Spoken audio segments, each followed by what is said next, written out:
you made a statement earlier about how that the market is showing its belief in this government stability, that we have cleared this political crisis and put it behind us.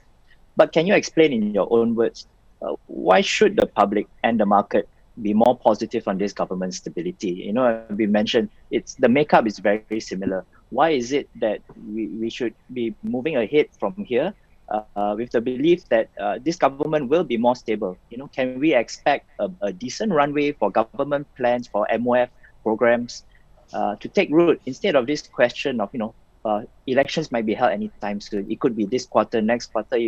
People were having this kind of anxiety over maybe, in fact, for a year up until this recent change of government. Well, Shannon, I wish I have the answer to that question. Like I said, situation remains fluid all over the world on the pandemic, and for Malaysia specifically, the Prime Minister has announced Keluarga Malaysia. He wants to be inclusive. We're engaging all parties, not just in the budget, but he's also mentioned that he has officially invited opposition members to join the National Recovery Council and various other important councils that's under the government. So we hope that going forward, this plan to be more inclusive will then ensure that some of the policies and plans, initiatives that we have in store will be sustainable.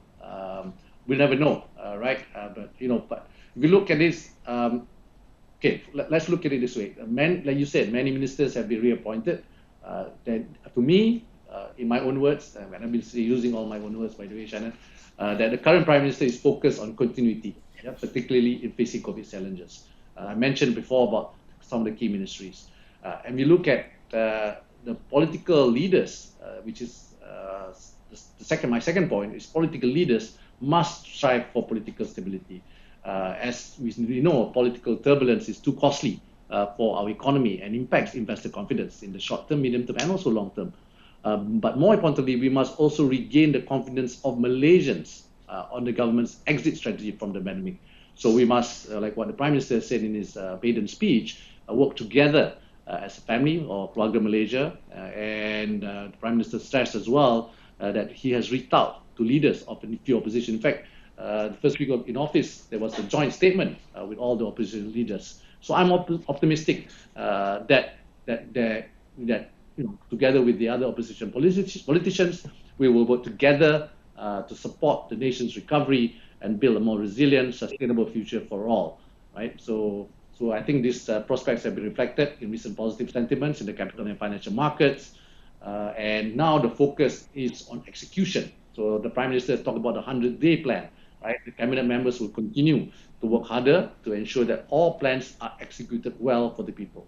For us at MOF, just like Budget 2021, we will strive to consult as many parties as possible in preparing Budget 2022, as what I've mentioned before. In fact, we have started the stakeholder engagement already, and we will look at how to get feedback, what can be included in our recovery, resilient, reform budget. I'm optimistic, Shannon, that a safe passage for Budget 2022 will be created, and the government is given ample space and support to navigate through these tough terrains in the short to medium term for Malaysia's economic recovery.